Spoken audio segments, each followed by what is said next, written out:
খাজা মঈনুদ্দিন চিশতি ওলি না ভণ্ড? আল্লাহর ওলি। এবার চিশতিয়া তরিকার এক লোক, বেনাপুল, গ্রামের নাম নারায়ণপুর, থানা বেনাপুল, পোর্ট থানা, গাঁজা খায়। তুমি গাঁজা খাও কেন? বলে আমি চিশতিয়া তরিকা। আমি চিশতিয়া তরিকা হয়েছে, কি হয়েছে? বলে আজমির গিয়েছ জীবনে? আমি না, যাও নাই? বলে না। তখন আমি ছাত্র। বলে খাজা 9 মণ গাঁজা খাইছে, আজমির এখনো তার ছাই পড়ে আছে। আমি বলিস কি? বলে ছাই দিয়ে কি করে? বলে তরিকার লোক দাঁত মাজে। আর কি বলবো। এক বদমাইশ আর একজনকে জিজ্ঞেস করছে, তুমি গাঁজা খাও কেন? বলে আমি গাঁজা খাই না, সিদ্ধি খাই।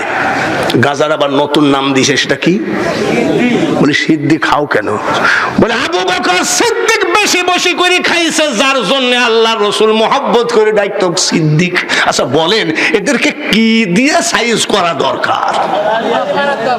মেরাজ থেকে আসলেন, আবু জেহেল বিশ্বাস করে না। হযরত আবু বকর বলছেন, সাদ্দাকতা ইয়া রাসূলুল্লাহ। বলে আমি কেমনে গেলাম, কিভাবে গেলাম, গেলাম কিনা তুমি এক কথার উপরে বিশ্বাস করলা?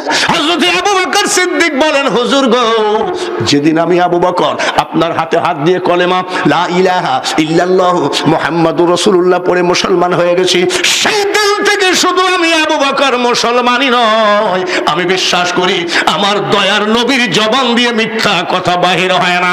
আল্লাহ তাআলা কোরআন শরীফের মধ্যে বলেন, ইন্নাকা লাআলা খুলুকিন আযীম। আল্লাহ বলেন, আমার হাবিবকে আমি উত্তম চরিত্রের অধিকারী করে পাঠিয়েছি। চিল্লায়ে বলেন সুবহানাল্লাহ। ভালো করে শুনে নাও, খাজা গরিব নওয়াজ মঈনুদ্দিন চিশতি চিশতিয়া তরিকার লোক গাঁজা খায়। অনেকেই, সবাই না, অনেকেই। জোরে বলেন সবাই না, কারা? অনেকেই গাঁজা। আমরা দেখেছি গাঁজা খাই, আবার নাম কয় আমরা খাজা বাবার ভক্ত। আমরা খাজা বাবাকে মানি কি মানি না? কাম সাইরেছে, খাজা বাবাকে মানিস না? খাজা বাবার তাহলে ইতিহাসই তুই জানিস না। জোরে বলেন ঠিক কিনা? আমাদের পীরেরা তো 14 বছরে 5 জন মুরিদ করে, আর খাজা বাবার চোখের দিকে তাকে 90 লক্ষ হিন্দু মুসলমান হয়ে গেছে। কত বড় আল্লাহর ওলি! 90 লক্ষ পৃথিরাজ। খাজা বাবাকে মানো না, তাই না? বুঝতে পারো নাই। খাজা বাবা নামাজে দাঁড়াইছে, ইন্নী ওয়াজহাতু ওয়াজহিয়া লিল্লাহ, ইন্নী ওয়াজহাতু ওয়াজহিয়া লিল্লাযী। কিসের দোয়া? জায়নামাজে। উনি কেবল জায়নামাজের দোয়া পড়ে জায়নামাজে দাঁড়াইছে, নিয়াত করবেন নাওয়াইতু আন নুসাল্লি লিল্লাহি তাআলা আসরের ফরজ। পৃথিরাজের পোষা জাদুকর অজয় পাল, কি পাল? অজয় পাল জাদুর বলে শূন্যে গিয়ে বলতেছে, চলে আয়, চলে আয়। বলে কি? বলে জমিনে তোর সাথে পারলাম না, চলে আয়, শূন্যে চলে আয়। খাজা মঈনুদ্দিন চিশতি বলে, অজয় পাল, আমি যাই না মাঝে দোয়া পড়েছি রে, আমার দ্বারাই তোর সাথে এখন মোকাবেলা করা সম্ভব না। আমার প্রথম কাজ হলো ওয়ামা খালাকাতুল জিন্না ওয়াল ইনসা ইল্লা লিয়াবুদুন। আমার আল্লাহ বলে, আমি তোমাকে পাঠাইছি পৃথিবীতে, আমার কথা হলো জিন এবং ইনসান তোমরা আমার ইবাদত করবা। খাজা মঈনুদ্দিন চিশতি বলতেছে, আমি যাই নামাজে দাঁড়াইছি, আমার সম্ভব না, সম্ভব না। আমি নামাজে, আমি তোমার সাথে মোকাবেলা করবো না। আয় বলে, এইবার খাজা গরিব নামাজ বলছে, কিরে চটপট সালাম দিস কেন? বলে, হুজুর মঈনুদ্দিন চিশতি। বলে কি? বলে আপনি আমাদেরকে একটু অর্ডার দেন, আপনি নামাজ পড়েন, ওই অজয় পালকে আমরা কলেমা পড়ে আসি। চিল্লায়ে বলেন সুবহানাল্লাহ। ওলিদের পাওয়ার কে দিয়েছে? ফুরফুরার পাওয়ার কে দিয়েছে? ওলি আল্লাহদের পাওয়ার কে দিয়েছে? আল্লাহ যদি দেয়, কেমনে দেয় বলবো? খাজা মঈনুদ্দিন চিশতি পায়ে হেঁটে হাঁটতে হাঁটতে ইরানের সঞ্জর নগর থেকে কাবা শরীফে হাজির হয়ে গেলেন। সুবহানাল্লাহ। আমরা ফ্লাইটে যাই, অসুস্থ হয়ে যায়, আর উনি ইরানের সঞ্জর নগর থেকে পায়ে হেঁটে কাবা শরীফে যাই কয়। আমরা কই লাব্বাইক লা শারীকা লাকা লাব্বাইক, আর উনি কাবা শরীফে যাই বলতেছে, এই কাবা, আমি মঈনুদ্দিন পায়ে হেঁটে এসেছি, আমি তোমার সাথে দরকার নাই, তোমার মালিক কোথায় আমাকে জানা। মালিক কয় আমি আছি, কি বলতে চাও?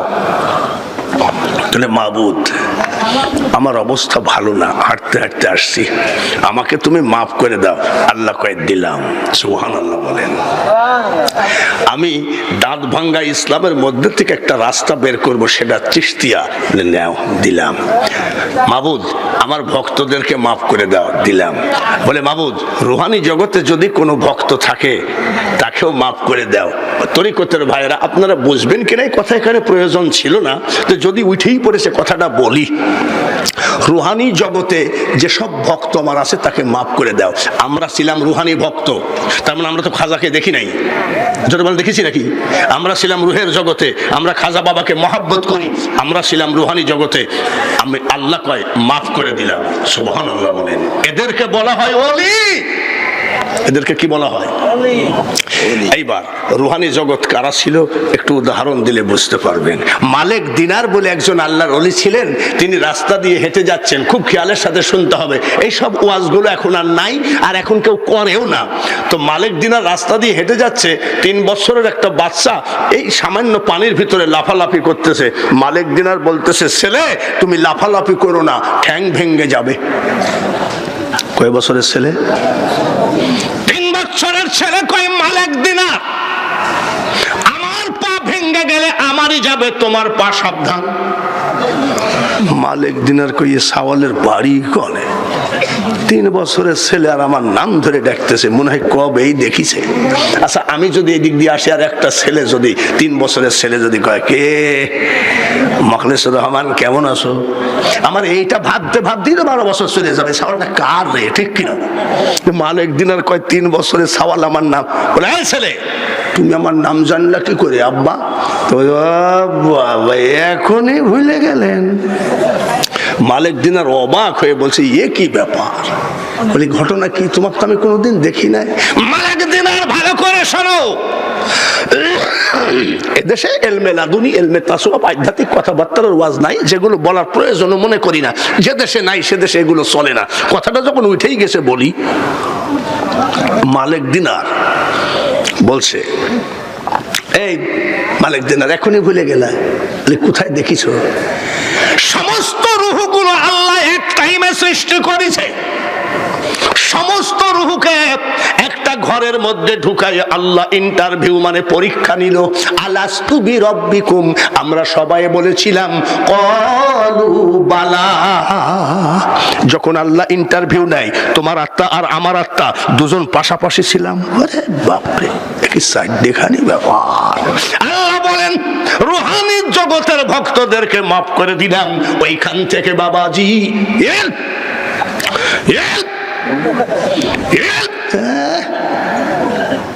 আর বউ যদি কয় গরুটা ঘরে উঠাবা না, এখানে জিকির করতেছ, সব ঠিক রাখি আবার ডাফে উঠতেছ, তাই না? আজকে বলতেছে এইভাবে আজমির শরীফ চলে যাও। উনি আজমির শরীফ চলে গিয়ে কোথায় দাঁড়ালেন? আমার সাগরের পার্শ্বে বসে গেলেন। মারহাবা বলে, জোরে বলেন মারহাবা। আমার সাগরের পার্শ্বে বসে গেলেন। এইবার জল্লাদ পৃথ্বীরাজ 100 সৈন্য পাঠাইয়া দিল, মঈনুদ্দিনকে ওখান থেকে তাড়াইয়া দাও। 100 পুলিশ এসে বলতেছে 100 পুলিশের মধ্যে আমার খাজা বাবার চেহারার দিকে তাকায়ে 50 জন অলরেডি মুসলমান হয়ে যায়। দেখেছেন তারা কিভাবে দিনের দাওয়াত দিয়েছেন। আল্লাহ তাআলা যেন আমাদের বাংলাদেশকে ওইভাবে ইসলামিক রাষ্ট্র হিসাবে কবুল করে নেন। সবাই বলি আমিন।